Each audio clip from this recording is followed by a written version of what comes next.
Let's see. Okay. Should be up. Should be live. Okay.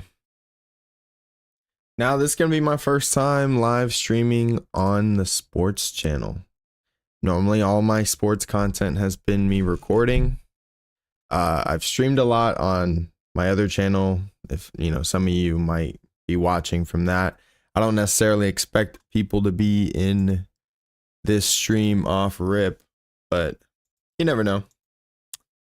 Got to build an audience.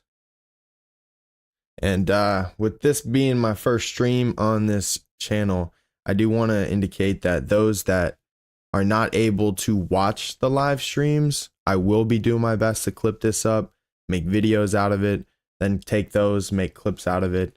You get the idea with the content. Live streaming is probably my best bet because it's more my natural route. It's just not normally in this setting where I'm standing here just talking about sports and bullshitting with the chat. Normally I'm gaming. In the past on my other channel, I have done like sports commentary and sports reactions and such, but never to this extent that I'm trying to kind of just do like a live version of my videos and just take it from there. And I know I kind of haven't made content in a little bit, which is totally understandable. If you know you're expecting content, any of them, I want to actually make a run at this a lot more often and be a lot more consistent with my sports takes, because it's not hard to do. It's easy to do. It's just setting aside the time to actually do it and make sure it gets done with all the other things I'm trying to balance. So I figured that this would probably be my best route moving forward instead of the videos. So I'm going to go ahead and talk about, because I kind of wrote up like a little page of things I wanted to cover, what I wanted to go over, and do just kind of a run of some of the past events that just happened. So let me kind of bring this up here and give me just a second.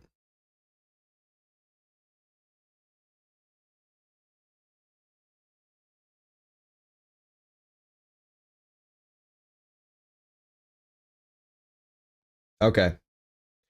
So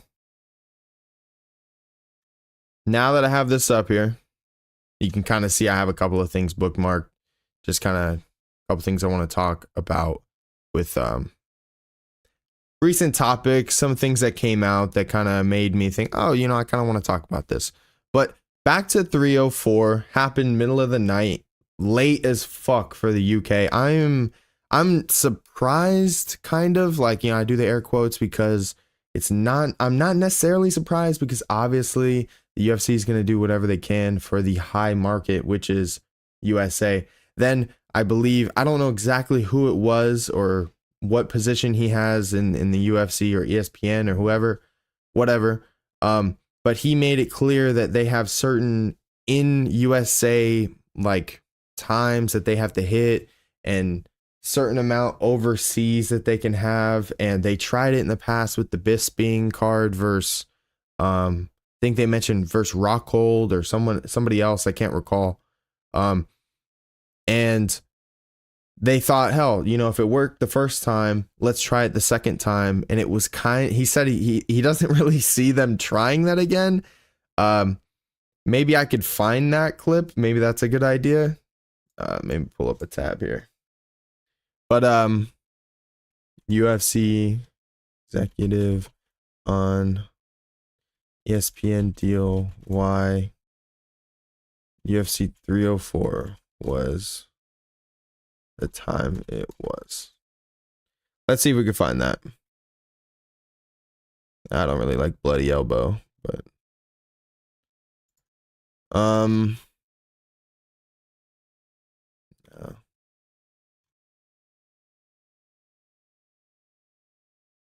Maybe I could find that on Twitter.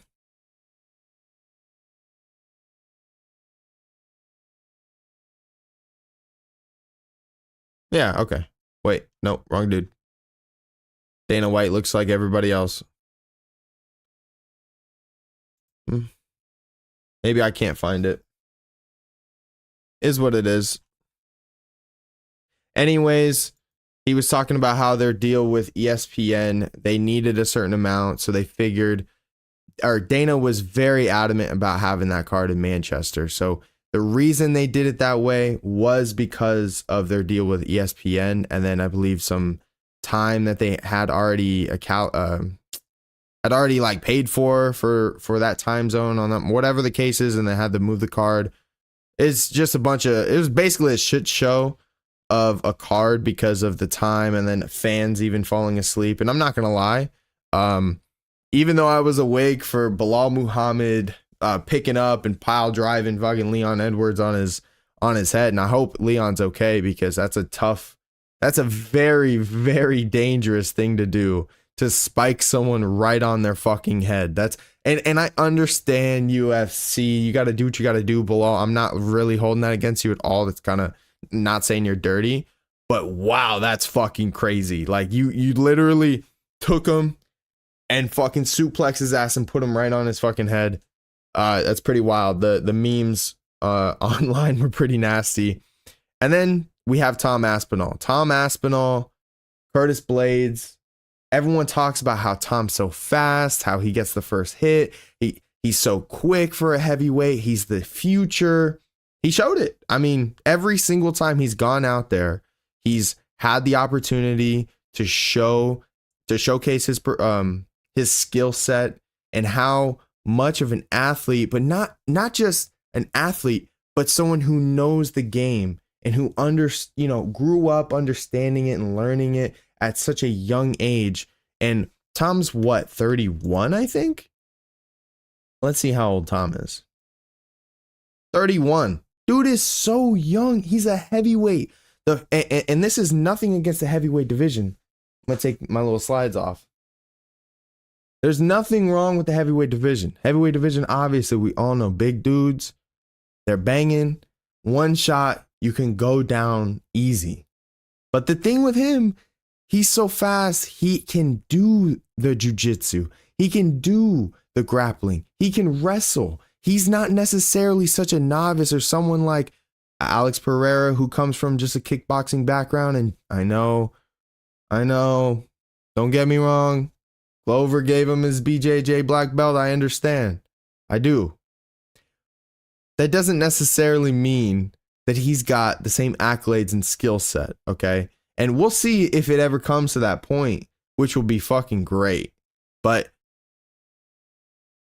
we gotta have John and Stipe finish it up. I'm sorry. Sorry.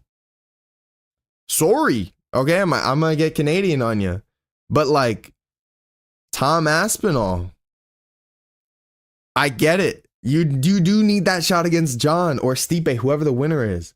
But it has to be a winner, okay? The reason you even got the interim, and it's no offense, okay? This is just the straight facts. It's not like John decided to sit out after he beat Cyril Gane, okay? It's not like he was like, oh, let me take such a layoff and disappear from the sport, and oh, I got into this incident, or oh, I tested positive for this. No. It's none of that at this time, at least. Like, no offense, John, it's just what the history has shown, and there's nothing against you. You know, you got your own demons. It's not for me to talk about. But that's not the case. You get what I'm saying? That's not the case. We need John Jones versus Stipe. And the reason Tom only got that shot was because John got hurt and tore his pec going down a couple days right before his fight versus Stipe. So it's not even like, oh, John ducked or John did this. No, John was trying to fight, got hurt, and then had a surgery, but then had another surgery on something else that was bothering him as well. So it's not necessarily so cut and dry as like, oh, well, because of John going through this after he beat Cyril, Tom got the interim. No, he got hurt. Like, he was active and then got hurt. Like, let's not, the big thing that everyone's forgetting is John Jones got hurt and tore his pec. He didn't get in trouble. He didn't test hot. He didn't duck nobody. He's trying to fight and move his legacy on. Okay. And I hope I hope whoever, John versus Stipe, whoever wins, that they give this guy a shot. I really do. I really do. I hope Tom gets his shot because Tom deserves his opportunity. Like, I think a lot of things that people are misunderstanding with how Dana White speaks about the situation is the fact that you got to understand when John Jones was coming up, he was young. He was the young gun that Tom is now, even though at a younger age, I get that. You know, we'll talk about that. That's not necessarily something we got to talk about. I understand different ages, but they're in their like respective prime. They're trying to make their run. They're up and coming. They're trying to make their spot in the sport. So if that's the case, and the same guys that gave John Jones their opportunity, okay, why Dana White just wants Tom to get his opportunity to get that fight with Stipe or John. But we have to settle that first. And the only reason he even is here is because of John's injury. That's what I'm saying. It's like, even though it is a fucked up web of like what is going on, it needs to get solved. Okay? Let that figure itself out. This will figure itself out. They'll fight or they don't. And we'll get if they don't, then we'll get Tom versus Pereira. Easy. We have to. But is what it is. That's how I feel on it. That's honestly how I feel on it. Paddy showed up and showed out. He proved a lot of people wrong. No joke. No bullshit. Hats off to him.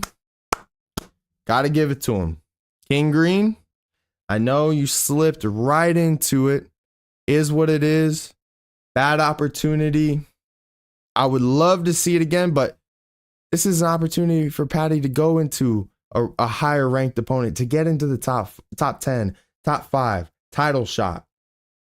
Just saying, these are lightweight is no joke. That division is one of the toughest, that or welterweight, some of the toughest divisions of all time.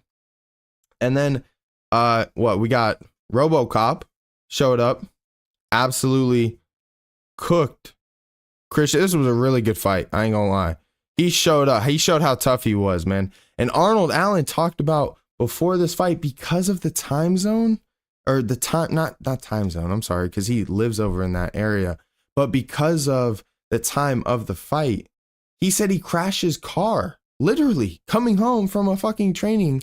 He was trying to get home as soon as he could because he was fucking tired and trying to just get some sleep. He crashed his car. And he said that's the only time that's ever happened. So, look, I hope all's well. He said he was fine, and it was just a couple days before his fight, and it's absolutely fucking crazy. Hopefully, they never do that again. Giga said he had some sort of injury. I don't necessarily recall what it was. And then Arnold was like, don't do that shit, bro. Like, so, understood. There was another fight. Molly did take the L. I ain't gonna lie. She did get, it was a rough one. But this is where I wanted to get to. I know I didn't talk about it. I didn't make any content about it, obviously. But Makayev, first off, red flag. We didn't hear much about him and Cape going into this and their rivalry, okay? And then 2, the media didn't even talk about the incident, or like the main, like UFC I'm talking about. Like, they didn't push the narrative that these guys fought, that there was an incident. Like, think about when Conor McGregor faced Khabib. They used the fucking him throwing the dolly through the bus. Easy money. Like, they used everything that they could for the promotion. And it built and built and built. Now, the UFC's number one thing is building a fighter. Why wouldn't they fucking build? They're young, 13-0, UFC flyweight. You get what I'm saying? Like, why wouldn't they build that guy? So, there's another flag there. And then 3, they weren't even at the press conference. Literally. Not even at the press conference. Which, another red flag. And then you could also use the excuse, well, when they were at the presser last time, Cape dropped some bombs and some words maybe you shouldn't have used. So that's all up to discretion. I really not here for that. Don't care. Do your thing. Whatever. Live your life. Be a good person. But Makayev, sorry. And Manel Cape weren't there. So another flag of them not building that fight. And then after that, it got pushed up to the start of the prelims. That was another flag. Like, so I knew something was brewing behind the scenes, all with the build up to where we were. And obviously we know the result, the behind the scenes contract talk with PFL, and then the PFL doesn't want him, and then Makayev says that they denied the PFL's offer. It was kind of like, what the fuck was going on? Like, and then now he kind of wants back. He said he'll fight for free on his first fight back. I mean, there's so much going on with this. It's kind of fucking crazy. And dude's what, 24? Yeah, dude. Insane. Born in 2000. Okay. And I have nothing. I don't really know him. Obviously we just know what we see online. Hopefully all's well, but a lot of people don't say that, or a lot of people say that he's not the best apple in the bunch, basically, you know. But this card, dude, I wanted to talk about this. I really did. This shit, obviously, T's and P's, Tony Ferg.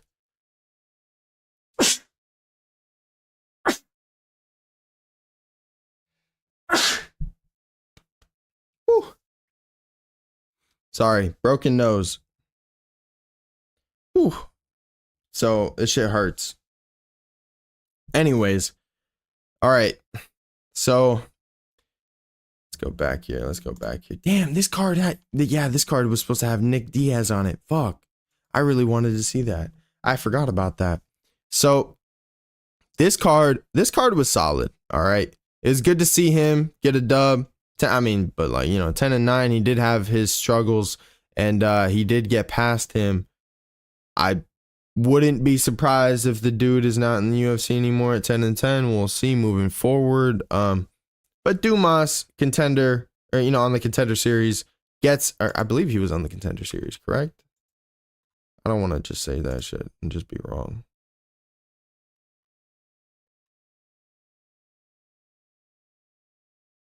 Yeah, he was on the contender series. Okay, all right. Just want to make sure. Anyways, gets a win again. He did have some troubles with the takedown and being able to be controlled. The striking is there, obviously. And then the controversial statement at the end where, like, you know, he made it.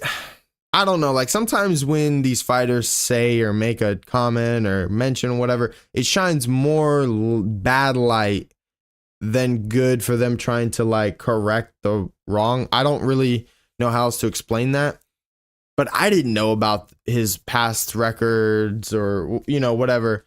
And him making that comment shines more light on it than anything, because you're on a bigger, you know, you're on a really big stage. Like I don't know. It's just not that whatever. You do your thing. I'm not going to judge you. I got my own life to worry about. Okay. But to be able to shine a light on it like that, you're kind of doing yourself more negative than good. I don't know, whatever. But he did have some really clean striking. I thought Jordan Vucenic,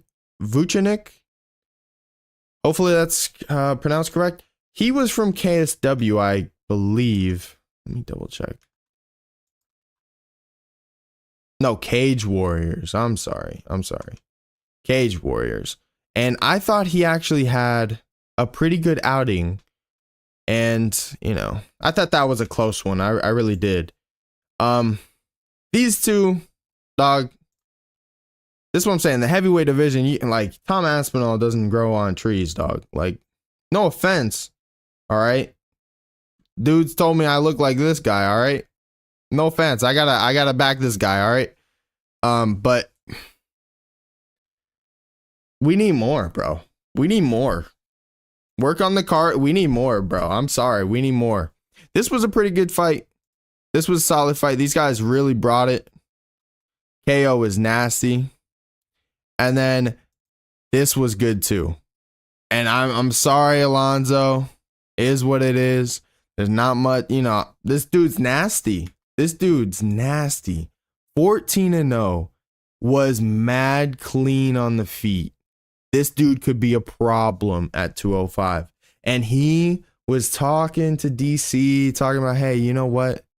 I think I got a real opportunity at Pereira. And I'm not saying that he does, but I would love to see him talk the talk, walk the walk, all that shit. Let's see it. Put your money where your mouth is. I'd love to see that. Now, Pereira, he's got to have some up and coming fucking fighters because guess what? He's got no contenders right now. And I know that some people might say Jan, some people might say, sorry, who the fuck is it? He just got booked. Why am I blanking on his name?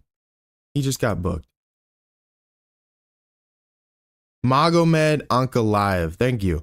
I don't know why I blanked on that, but I don't think that that's true. I think the 205 division needs to settle out.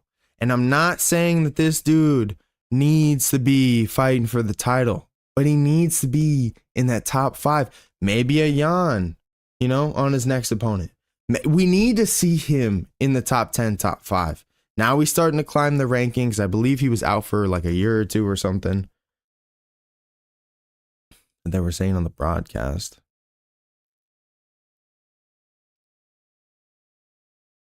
Let's see.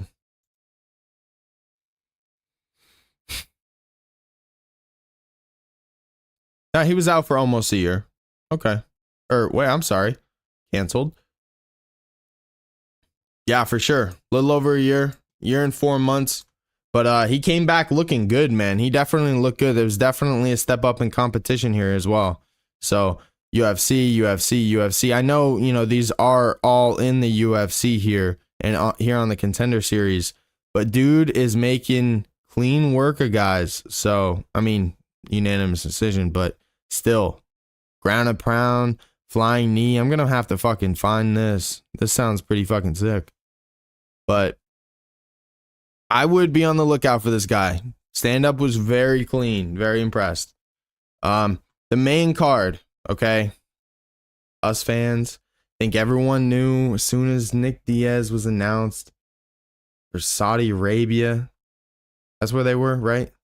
Or Dubai, what? I don't know. Wherever they were, he wasn't allowed to smoke weed. There ain't no way Nick Diaz was going over there, dog. There ain't no way. We all kind of had an inkling of this one's probably going to get canceled, dog. Is what it is. And then this actually delivered. This was a very, very good fight. Brenner, what a dog. Stood in it. Was very much taking shots that were nasty. But Joel put on a show, man. Joel really showed who he is. He could be a contender. His stand-up was very, very clean. I'm not talking about he's going to go take the belt, but I'm talking about really give guys, really push dudes and give them a different look that we haven't seen. And apparently he's from the Charles Oliveira camp. Would love to see him move up and see how that goes for the next couple of fights in his career. So be on the lookout for Yoel Alvarez. I believe they said that this was the Dana, if you don't know, now you know fight. And Dana's normally pretty spot on with that. So Mackenzie Dern looked a lot better on the feet. It was very close, though. I thought Loopy had an opportunity to win that. And the judges on this card, I'm not going to lie, they were kind of odd. They were definitely odd. I think at one point, one of the fights, one of the girls got like a 30-27, and then the other two judges was like 29-28 for the other girl. So it was like really lopsided. So the judging was very odd as well in this, but whatever the case is.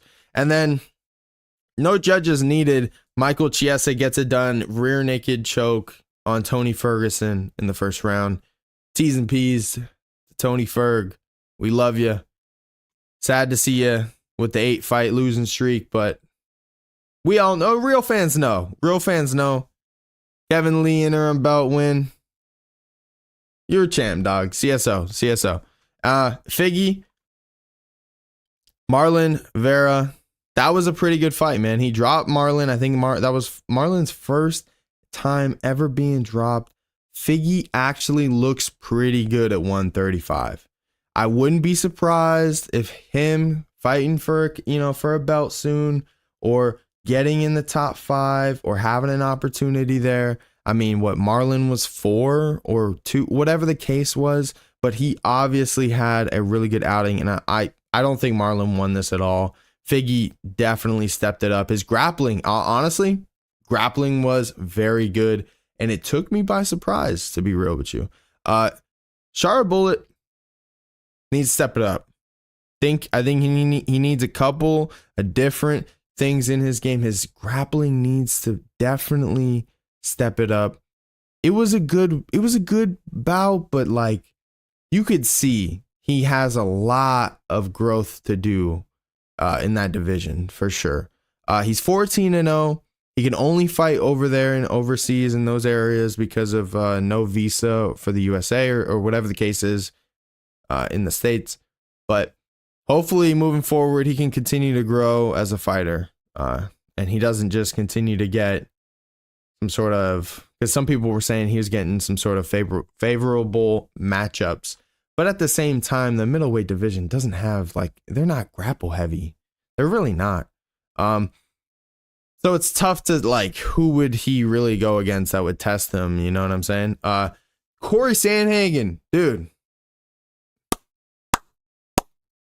The balls on Corey. Love him. Love his channel. Great fighter. Would love to see him versus O'Malley. I thought he was going to beat Umar. Honestly, I really did, Umar. I really did think that Corey was going to take you out to pasture and take that precious O. I really did, honestly. Corey looked amazing.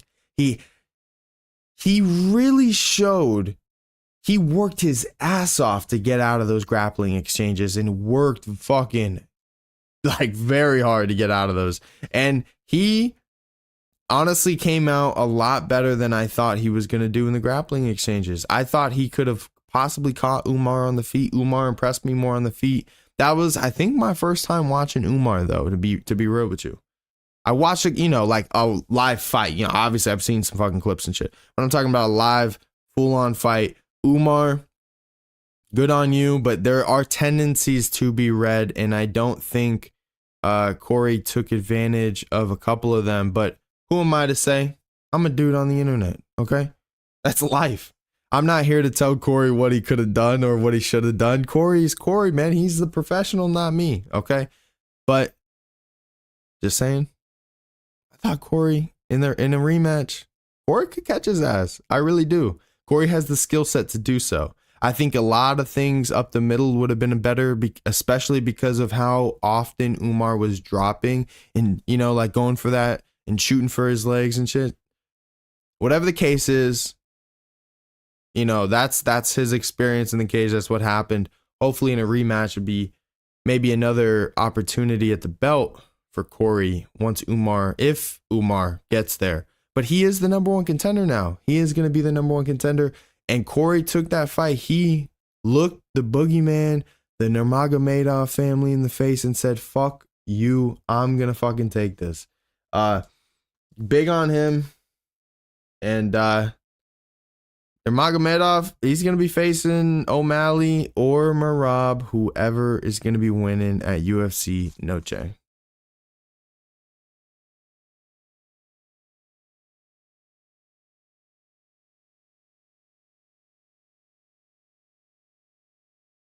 Sorry. So we will see if either Umar or O'Malley, or not Umar, I'm sorry, Merab or O'Malley can get past Umar, because obviously if not, Umar is going to be a champion depending on whoever wins at UFC Noche at the Sphere. And then could Corey get a fight or two? He's, to be honest with you, with this loss, he's probably just a fight away. Maybe whoever's the loser against Merab and O'Malley, to be honest, like that'll be a great matchup.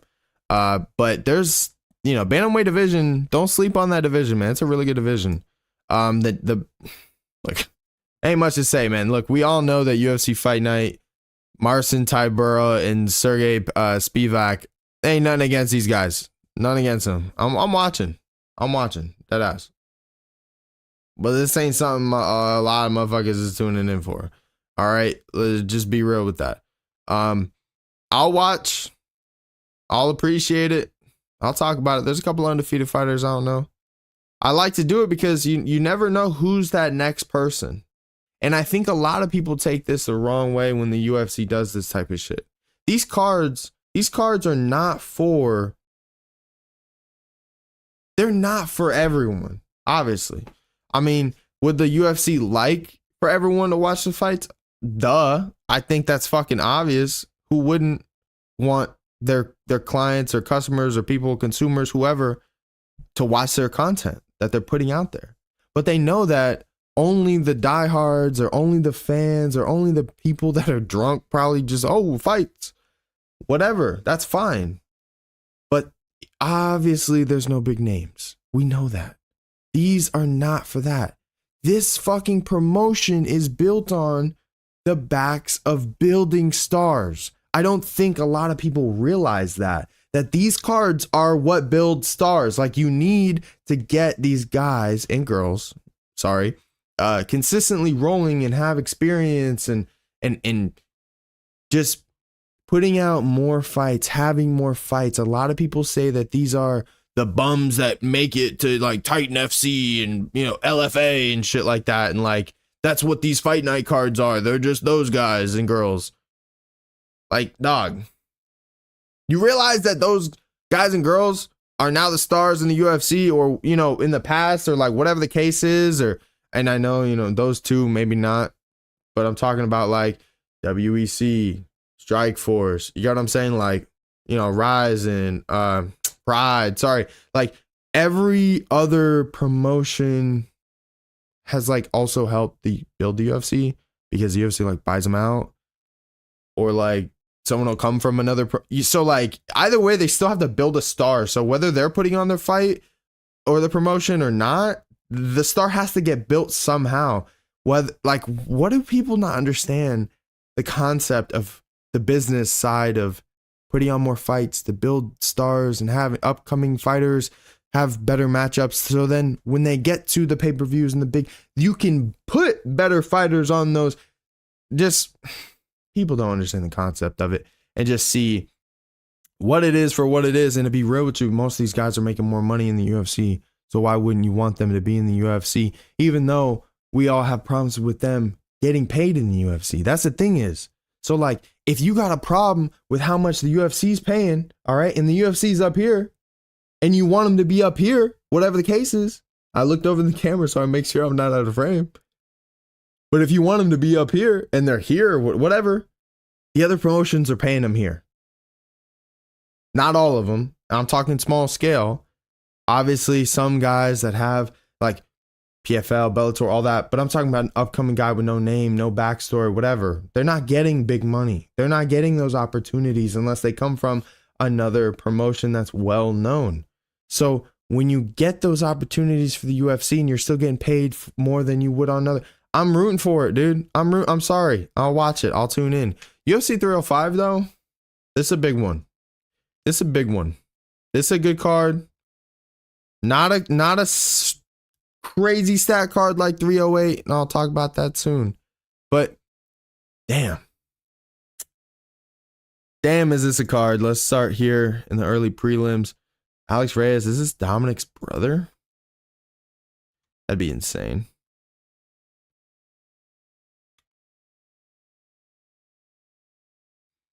Why does it look like him? Damn, he lost to Mike Perry. He's been out for a bit. Came back and lost again. Nope. You know, ain't no. Sorry, bro. That's rough. All right, yeah. I can't. I feel bad for this dude.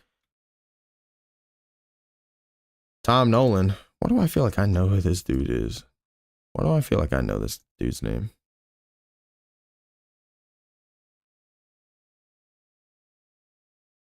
Ah, he was on the Contender Series. Okay. All right. Look, I am the type of person to try to watch as much as I can. Okay. I think what, Justin's brother? Who was that? No, all right. Oh, Gilbert's brother, Herbert. Okay, so the start of the card, look, we finally get Li Jingliang back going against Carlos Prates. I don't know who he is. Let me look into this dude. The Nightmare. I'm not gonna act like I know everyone. I'm not gonna act like I know everything because it's just impossible. He's on a little fucking tear right now. Hey, speaking of LFA, then the Contender Series. The Contender Series has been an absolute gem for the UFC. Like absolute gem. Damn. Okay. Need of the body. Let's look at this. No. All right. Well, I'm excited for that one. That one looks pretty solid. That one looks like a pretty good fucking opener for the main. And tied to Avasa and Rosenstrike, dude. Quentin Rampage Jackson on the Jackson podcast with Bear.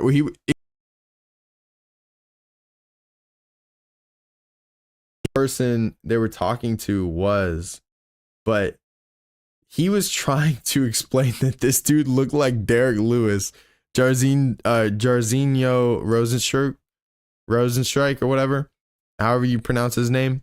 He was trying to explain that this dude looks like Derek Lewis, but it's not Derek Lewis, and I don't know his name because I can't pronounce it. This shit was so funny.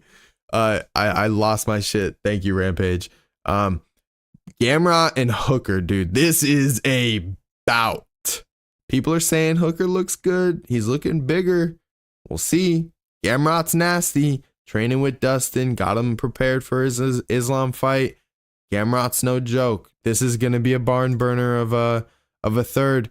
I would have switched it probably because there's more implication, but I understand because the two homers, I believe they're both from the area or close to the area that they're going to be fighting here at 305. I think it's going to be in Australia or New Zealand, whatever the case is.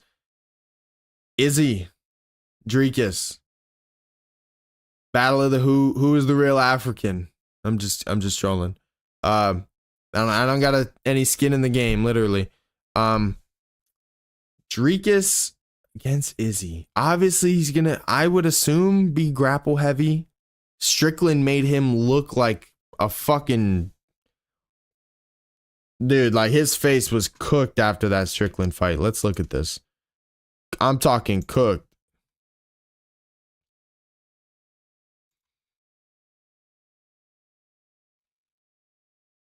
PNG. Look at that, dog. You telling me, dog? Come on, bro. I'm not saying Izzy's gonna win, but Izzy's got a real opportunity. That's for sure. Now, so does Drekus for defending his belt, but I don't think he's champion, bro. I don't see it. Like, I didn't see him beat Strickland. I watched it, but I also watched Strickland win that fight. So I don't understand how Drekus has the belt. But he has the belt right now, and the narrative and the story is absolutely flipped from whenever we had last saw them in the octagon when Drekus beat Whitaker. And then Izzy goes in there and he's the champion after beating Poatan. And then next thing you know, Drekus pulls out and, well, we got Sean Strickland, me. Everyone says I look like Strickland. I'm just trolling. Going in there and he takes the belt. And then Drekus takes the belt off of Strickland. So what the fuck? Crazy. No idea. And then now we get this. So we get the fight, but it's a flip narrative of what we got or what we thought we were going to get. A lot of people think Urquig won and beat Alexander Pantoja, but we're going to see here. We're going to see what he does with Kai Kara France. Kai Kara pulled out, took some time off after he pulled out with the Manel Cape fight. I think he might have lost since then. I can't recall. Let's see. Maybe I'm wrong. Don't blink. It's not going to show, but he's had a tough go at it his last couple, so he's got to coming off that two fight losing streak right now. So we'll see how much of a skid he goes on if he does. And that's 305, man. 305 is pretty good. It's pretty good, but it's not 308. And if you didn't see that, we're going to talk about that here in just a minute. We're going to get past that. Burns and Brady, that's cute. You know, Qatar, you know, taking all that time off, you lose to Aljamain. I mean, we got to see a little bit more growth there. But Noche, 306 is going to be nasty. I'm not saying it's the greatest card. I know a lot of people, for the amount it was hyped, a lot, and the pricing, a lot of people are saying that the card sucks. Which I don't necessarily fully disagree. It's not a barn burner from start to finish. There's going to be 10 fights only. And I mean, Dana White says it best, that this is his love letter to Mexico. They're going to do this one time and only one time only. That's why the fucking tickets and all of it is insanely priced out. We got Alexa Grasso versus Valentina Shevchenko rematch. That's finally going to get settled, hopefully. We finally get Diego Lopez or take. Hold on. Sorry, almost fucked that up. We finally get Diego Lopez versus Brian Ortega against that we thought we were going to get last card, but then Dan Ige stepped in and saved the day. I think for what, 304, 303, something, whatever the fucking case was. But big ups to Dan Ige for saving that, and big ups to Diego Lopez for not giving a fuck and going in there and banging and putting on a show for us. So thank you. And then now we finally get him against Brian Ortega. That's going to be fucking great at the Sphere. Raul Rosas Jr. against 25-10. I'm not even going to try to pronounce your name, dude. He is Sanda is a style. I don't even know what that is. Guess he's from China. All right. No idea. Not going to act like I know. But 19, man. 9-1. He's got an opportunity. He did get overzealous in that one loss, and obviously it cost him. But we'll see. We'll see how it goes. The main event is obviously the number one driver of this entire card, which is Sean O'Malley versus Merab Dvalishvili. And that is going to be a fucking barn burner. A lot of people have this idea that Merab is just going to go in there, grab O'Malley, and just ragdoll him. Don't get me wrong. It's possible. But I think a lot of people are sleeping on the style of O'Malley. And I'm not talking about just the strikes. Not just the strikes. The footwork. The footwork. Think about it. What was the number one takeaway after Aljamain lost? Number one thing he said. The way he moves. It's the way he moves. It's hard to grab him. It's hard to put hands on him. It's the angles. All right? I know. Might not have been exactly what he said. It was very fucking close. Telling you. O'Malley is not as much of a walk in the park as people may think. He's tall, long, lengthy, move, do everything. And people haven't even seen his grappling. They have not, which is absolutely crazy. So if they haven't even gotten to that point, and Aljamain had a problem getting there, and I understand Umar's comments, you know, he went in there, how do you strike like this? You know?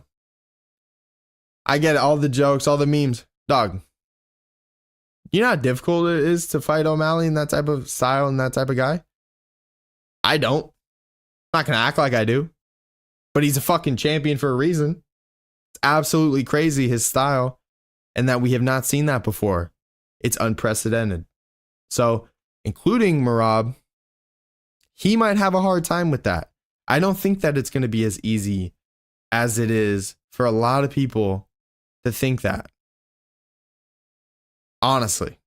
I think O'Malley, this might be a big coming out party for O'Malley at Noche, because Merab might not know how to handle the movement. He might not know how to handle that footwork and being able to grab him. So I would look forward to that. But a lot of people think Merab's just going to ragdoll him. I don't know about it. We got to get over to 308 because 308 is fucking stacked. Stacked.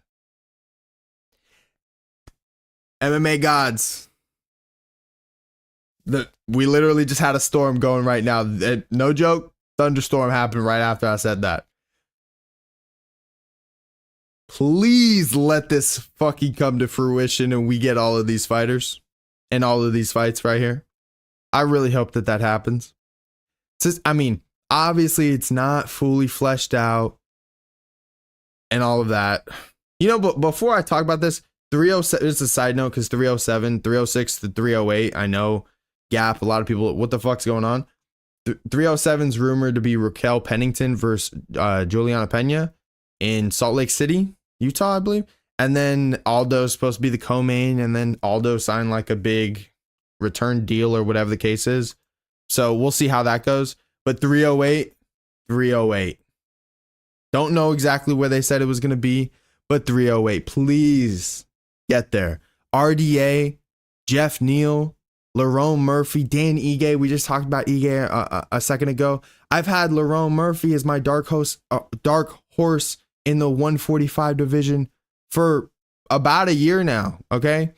Magomed Ankalaev, Alexander Rakic. We just saw Rakic lose to motherfucker. Why am I blanking on his name? He just lost to Alex. He just got knocked out. Yuri. Why did I blank on that? Yuri had a tough time, got dropped a couple times to Rakic. Rakic is very, very clean on the feet. I train at Lerone's gym. Killer. Hey, awesome. Awesome. Happy to hear that. He is a beast. I would not put it past him to get past Dan Ige. And again, I've been saying it for a while. The dude has what it takes to win. We saw the dog in him in his last fight. Who the hell did he just beat? Why? I'm blanking on a couple names. Who did he just beat? He fucked up his jaw. Edson. Yeah, I knew Edson was going to be a real test to see if because Edson at 40 is still a fucking monster with those kicks. As much as people might give him shit, dude's in shape. And just like RDA, this is a test. This is a test, man. 39. Those Brazilians, dude. Look at Glover Teixeira winning the belt after 40. And I know 205, past 170, the higher up divisions, the older you get, you kind of keep your power more. But still, RDA, dude's a beast. That 32 and 16, that shit, I don't give a fuck about that. Magomed Ankalaev, though, a lot of people were saying that he should have fought Alex Pereira next. I'm glad that he's getting the Rakic fight because Ankalaev's last win was against Johnny Walker, who gets knocked out just about every other fight, which is, I don't want to shit on him, but we know that he's not a contender. He's not a contender like a lot of people thought he was going to be when John Jones was the champ. He didn't pan out to be. He's not going to now. He's not going to find it randomly. His brother lost his undefeated. And I'm not trying to shit on them. This is just the reality of the sport. Magomed's last win was against Johnny Walker, which was a bit ago. Like, that was a bit ago. Let's double check on the date. But that was a little while ago. Earlier this year. So with that activity in the division, and come on, bro. This is what I'm talking about. It's tough to be able to give this dude a shot at Alex Pereira if Johnny Walker is your last win, and your last win before that was a draw to Jan Blachowicz, who had a split decision loss to Alex Pereira. So it's kind of tough, and I'm glad they're giving it to Rakic. Rakic dropped Yuri twice, very clean on the feet. We're going to see how that's playing out, because that's a big indicator to see who Alex Pereira is probably going to fight next. Cirogan comes back after denying Tom Aspinall his shot and getting a shot at the interim belt because he was shooting a movie. Good on him. Hey, some people were giving him shit. Sometimes in this sport, the Tom Aspinalls of the world are very rare. Okay. And what I mean by that is someone that is whole, and even John Jones, all right, as much as people want to give him shit, someone that is a student of the game, loves the sport, works their ass off. Might not be Cyril Gahn, dude. That might not be him, which is fine. I don't necessarily expect him to do that. I mean, he got out wrestled by Francis Ngannou, which is no joke because that dude's an absolute specimen. But if you don't love this game, you're not going to be a champion. And that's what the difference is with the Tom Aspinalls. That's the difference with the John Joneses. If you're a student of the game, you're going to go further. You got to love it. And making money might be what he loves more, which is totally understandable to not get punched in the face and cash a check. So I'm not going to shit on him. But if you want to actually put your time on this, you have the ability. You are that type of athlete. Dude, Chimaev, can't lie, bro. I can't lie, dude. I lost a lot of respect for you. And it has nothing to do with your fighting. I think you're a great fighter. I think it's very difficult to be in this sport. And for someone that consistently gets sick, I'm not shitting on that. But dude, the crypto scam, really? The crypto scam, that turned me off, bro. That turned me off, dude. I can't do that, man. That's not cool. To be able to not only scam, all right, but your fans, the people that support you, that watch your fights, that not only do that, but they paid money and put time into something thinking that it was going to be a good investment for themselves, trusting you. Makes no sense to me, man. Makes absolutely no sense to me why you would do that, why you'd risk, I guess, a career. Because at the end of the day, there's not going to be any repercussions by the UFC, in my opinion. Obviously, I mean, tell me what time or when they've ever done some sort of like punishment to a fighter. It's very rare if they've ever done it. I guess Makayev, but they're not doing that to Khamzat. I guarantee that. And 13-0, back to his fighting. 13-0, dude's a beast. All right, I'm not gonna have the claims of he's a cheater, but a lot of people online are saying because of maybe some substances he's taken, maybe that's why he gets sick. I don't know how those would be correlated. I'm not a fucking doctor. I'm not gonna play that, but that's the rumor mill. All right, the rumor mill. But basically, Robert, dude, Ikram got sent out to pasture for no reason, dude. Why are you fighting Chimaev now? They were like, well, we really need this fight. So call in Chimaev's doppelganger and get fucking Ikram, literally. And we got Ikram sent out to pasture by Robert. And then now people were trying to call for Sean Strickland versus Robert Whittaker. Stupid idea, in my opinion.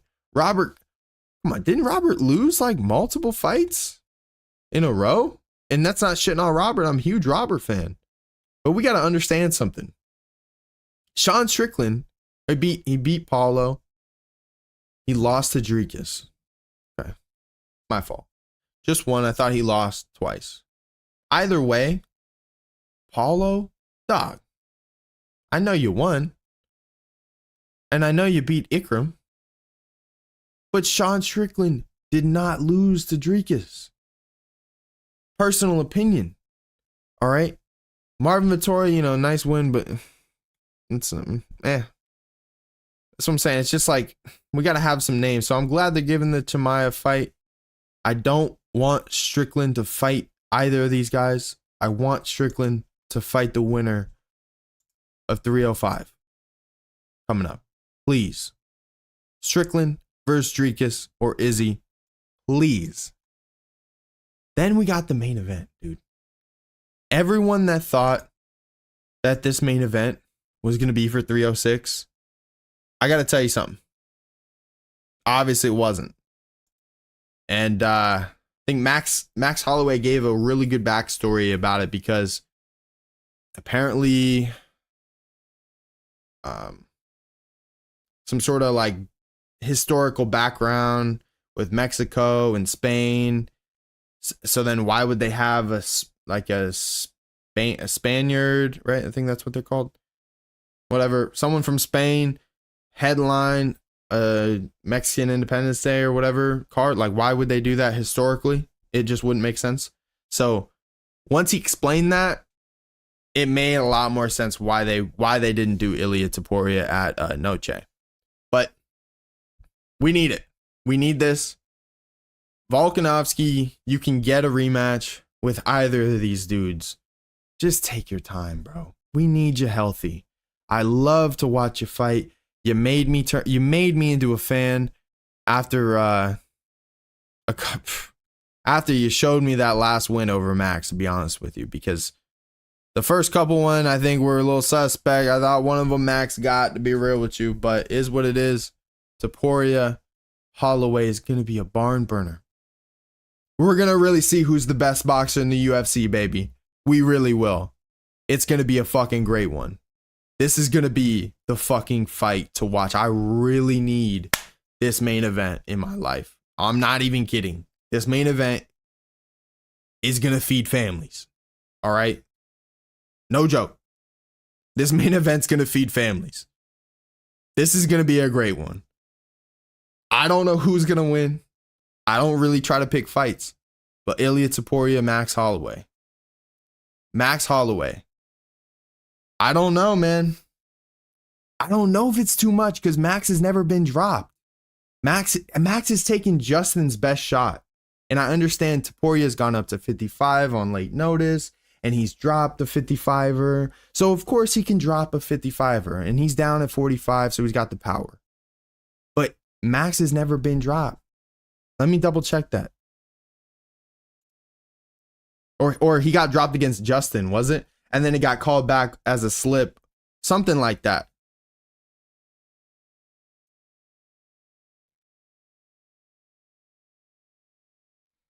Never been. Yeah. Dropped once. Yeah, see. Yeah, the Justin one. And then he was in an interview saying they should count that for Justin since the bullshit happened with him knocking him out. And but what's your question, man? Go ahead, shoot. I'm cool with it. This is gonna be a great one though. Max is 32. A lot of people don't realize Max been in the UFC since he was like a baby. Hey man, much appreciated. I'm from USA, Florida. So thank you. Was saying, can Max hold the punch? This is the real question. I don't know how Ilia is going to face against a longer fighter. Now let's look into his career a little bit more to see, because I don't think that he's gone against such a, like, how long is Jai Herbert? He's not that much longer. He's not crazy. He's not Max Holloway. See, these dudes, an Emmett Smaller, these guys are not, I mean, I don't know if they show the height and stuff. Oh, 6'1". Okay, never mind. All right, Jai Herbert. All right, take that back. Jai Herbert. He's tall. He's a big dude. Let's see. What's his wing? What's his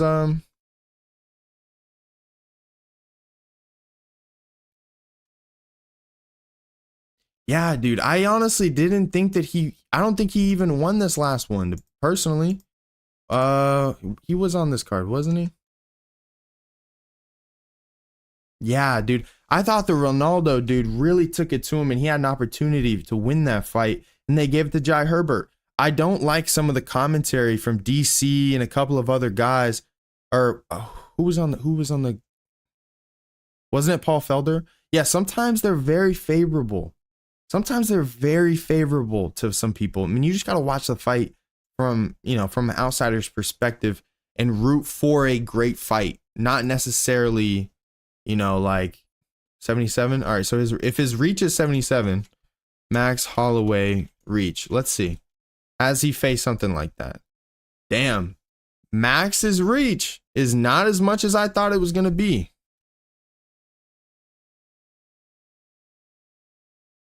Damn, they got the same reach. They got the same reach, but different height. That's interesting. That's very interesting. Now, if Max, even though Max is not a big kickboxer, but if Max uses his legs, that's gonna be a game changer. Because of, I mean, obviously your leg is gonna be longer than your arm. So, see, the thing with Topuria is sometimes he'll take a punch to give a punch. And we saw that with Volkanovski, and it was his ability to get him on the back, get his back on the fence, so then he could lay him the fuck out like he did. Now, if that's his same game plan with Max Holloway, it's going to be interesting because of the movement, because of how tall he is. Max is what, 6'1", right? He's 32, 5'11". Damn. Why do I always think Max is 6'1"? How tall is Sugar? Why do I always think Max was 6'1"? So 5'11", okay. All right. So that's going to be interesting. So he's already faced a Jai Herbert, who's 77-inch reach, 6'1", bigger dude, because he's at 55, obviously, and he dropped him. And I'm not saying that Max is going to get dropped, but that's going to be tough. Feel disregard of Max's power may help him rush forward and get a great fight, though. Anything can happen. I do agree with that. I don't think Ilia Topuria is going to necessarily be as much of a matador as he would like to be. Sometimes he's going to be the nail instead of the hammer. And we'll see how long that actually can be a thing for him. He's young, but Max is also not 35. And every time that we've seen that stat, only Tyron Woodley has gone past that. I mean, Volkanovski was what, 30, 35, 36 in this past one? Or was like right when he turned it? How old is Volk? 35, yeah. Dude, Bilal, oh my God, Bilal Muhammad. I'm not necessarily the biggest. I can't do it. Oh, I passed it. I'm not the biggest fan. I gotta respect this game. You have to. I mean, he worked his ass off to get to where he is. The dude has gone through the who's who in this division. He's gone in other than the bullshit with Leon with the eye poke. Dude's gone off on a streak, man. All right. I need some more though. I want to see him against a Usman. I want to see him against an upcoming Ian Gary. I want to see him against an MVP. I want to see him against those types of guys because those are going to be very interesting fights.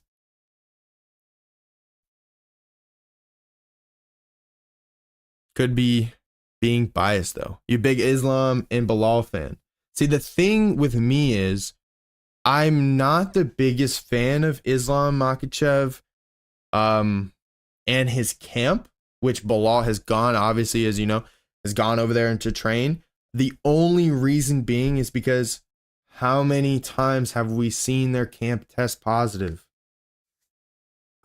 Like, that's the only thing. That's the only thing that tarnishes that team on some level, that we've seen them test positive. Now, unmarketable, I could see, but I don't think that they're completely unmarketable. Like, maybe to America.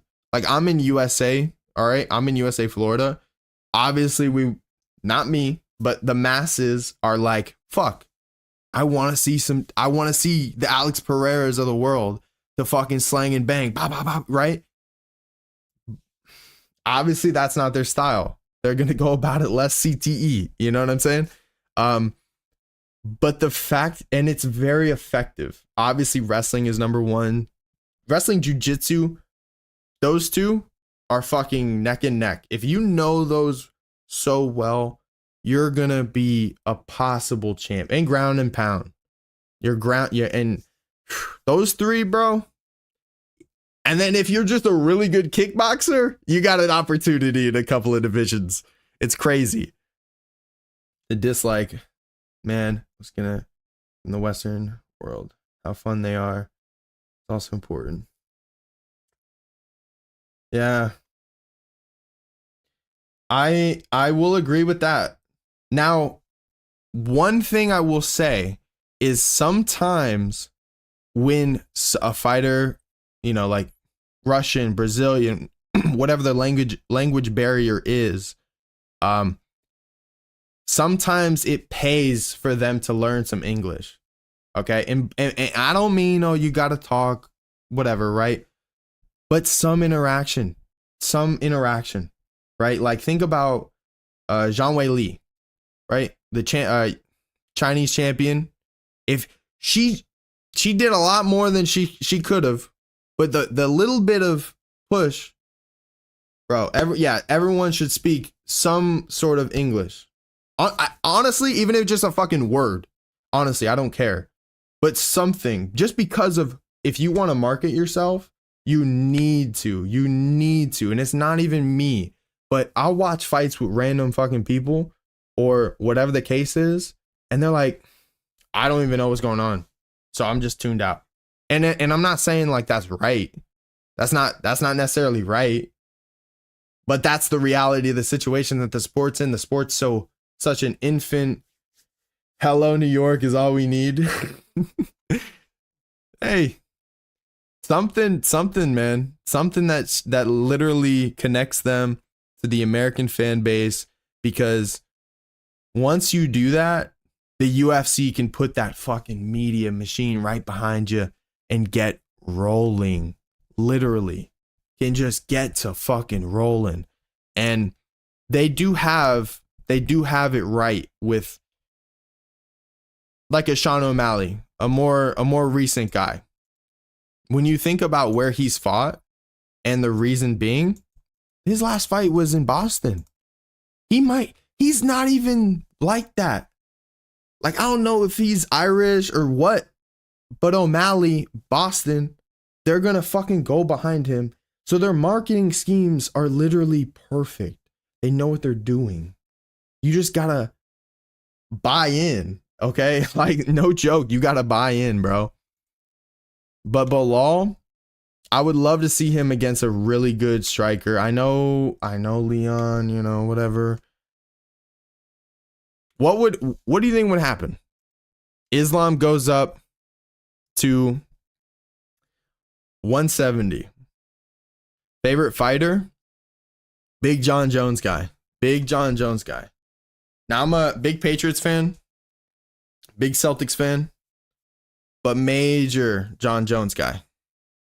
I would say more newer age guys. I'm huge Holloway fan.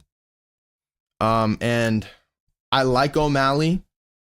I really like his game. I mean, look, other than the out of the octagon issues, John Jones, that dude. John Jones, there's nothing. You gotta show me, man.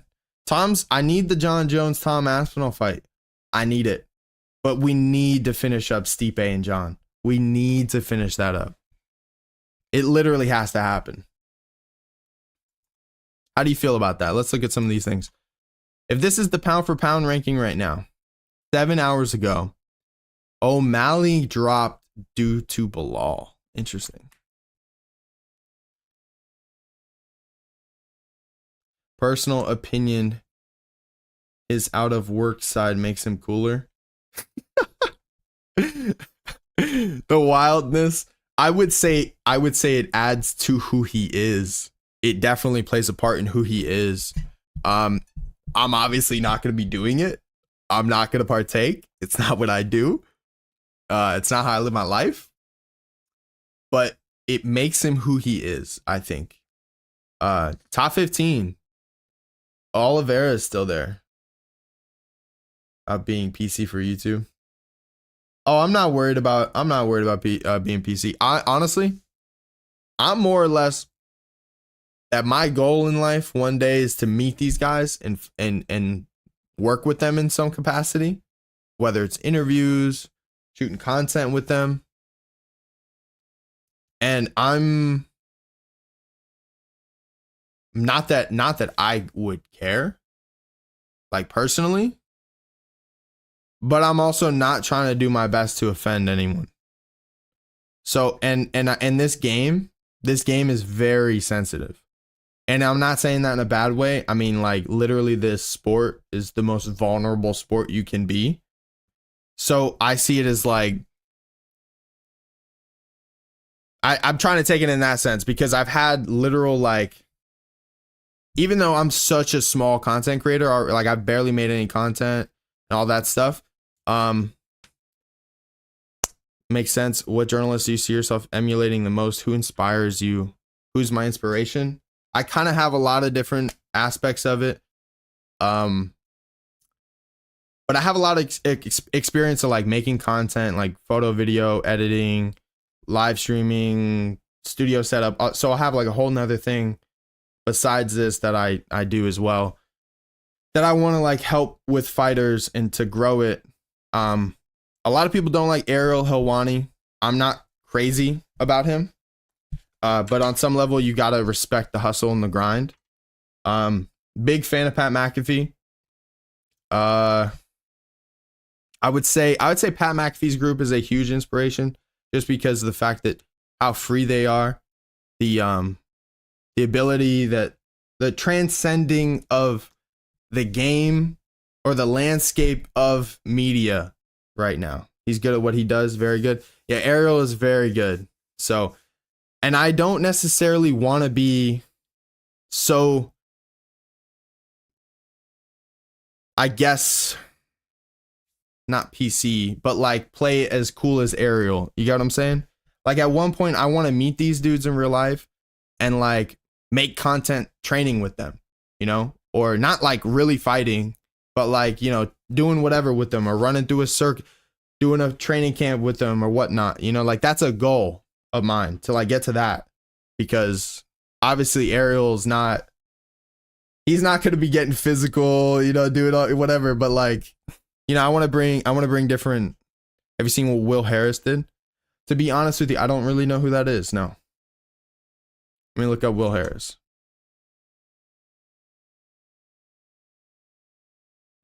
Similar ideas. Oh, Anatomy of a Fighter.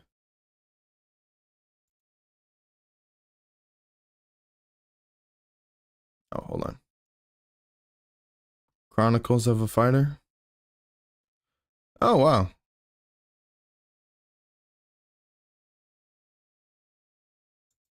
Will Harris Productions. I'd assume this is him. Oh. That's cool. That's actually pretty cool. Maybe, see, this is more like documentary style. I'll have to look into his content. Thank you. I've never seen, oh, I've seen this clip before. So this is where this is from. Okay. I've seen this clip before. So I've seen his stuff, but I didn't know.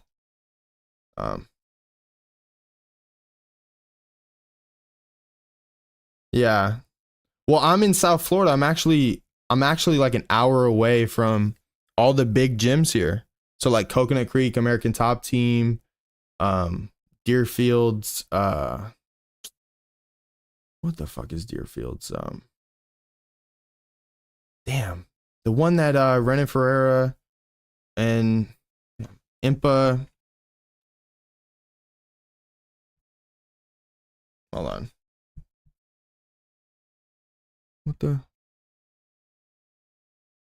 What is it?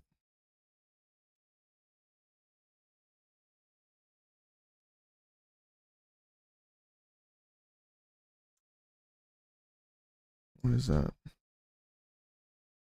Hold on. Killcliff. That's what it is. Killcliff.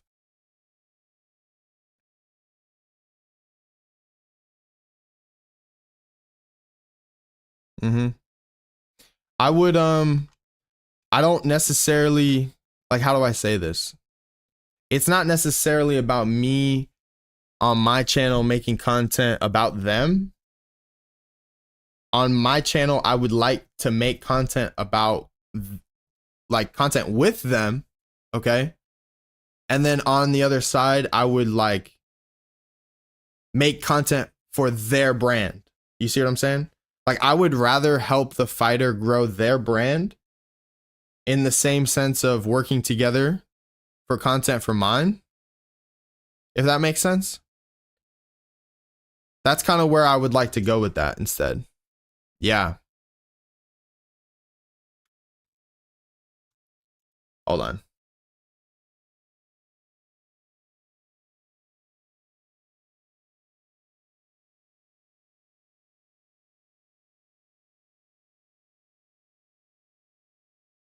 That's kind of where I would like to go with it. And eventually I'd like to take this. This is my first stream, all right?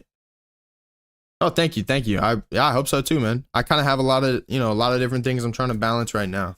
So, trying to get back into making consistent content on this channel, because every time I've made sports content, it's gone well. It's just me doing it. You see what I'm saying? I have another channel where I play games and stuff like that. And I'm finally back to being able to be consistent on that, which is where I have all my live streaming experience. I just had a lot of really, really bad internet issues. So I wasn't necessarily able to make that content anymore. But now we fix all that. It's just this with MC. It's just Minecraft. Yeah. So like, I run a server, try to, build a community 24/7. Server, anyone will play on it. And this, my sports stuff, and then trying to work with clients, doing and helping them build their own brand with like social media marketing and stuff like that. But I plan on trying to do these sports live streams where I write down topics and I write down whatever and then go over it. Yeah, it's good to be back into a good consistency, because at one point everything was working out well, and then I kind of hit a wall because of internet issues and stuff. So trying to get back into that. But yeah, I mean, look, in time, connect with us all the way. The Patriots trade news. I haven't seen that. What's up, CL? Dude, I would love to hear some slang from them. Hold on. Oh shit. Us do Ayuk?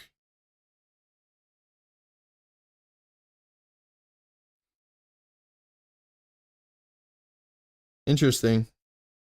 Oh, you saw the Vikings? I know some Canadian slang though. I learned some of the Canadian slang. Dude, I hope we get Ayuk. I really do hope we get Ayuk, because that'll be great for Drake May. But Sam Darnold.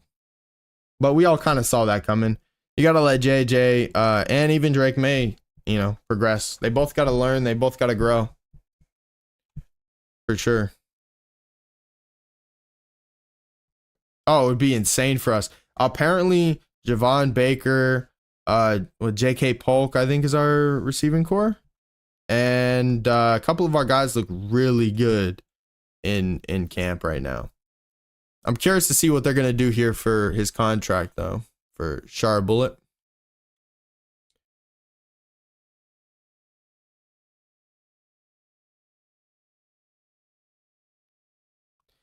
Him talking about Umar jumping up in the rankings. I'm probably going to be ending here in a couple of minutes. It's too many holes. Who are you talking about? Marab?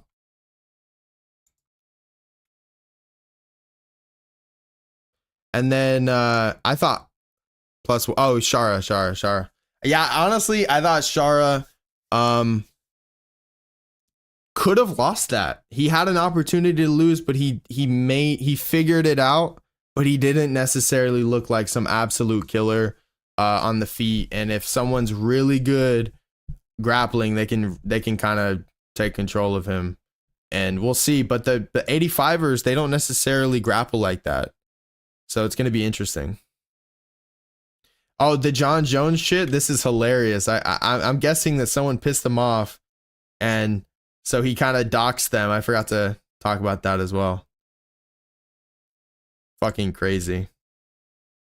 And then CM Punk congratulating Bilal because they're both from Chicago. I'm interested to see some of these guys from Ryzen that got signed to the 135 division. Wasn't it Bantamweight champ? What about this? Oh, Haggerty. No way. Haggerty and Super Leg. That's going to be great. I got to watch that. September 6th. That's going to be good. See, I'm a legend, of course. And then Cade. Oh, Rutolo and Musa Mechi is going to be really good. That's going to be we'll see who fucking gets a leg lock on who first, right? Liam Harris or Harrison. John Lineker. That's where he went. He's over here now in one. Where's this gonna be? I'm off anyway, man. I'll see you in the next one. Hopefully all the best. You too, man. Hey, I appreciate you being out here in the stream, supporting the content. This was our first live stream. I'm going to be clipping this stuff up, making videos, making shorts, and just being consistent with that. So thank you again. You have a great one. And I'm actually going to be ending myself here in a couple of minutes because we've been live for about an hour and 20. Thanks again for the support, though.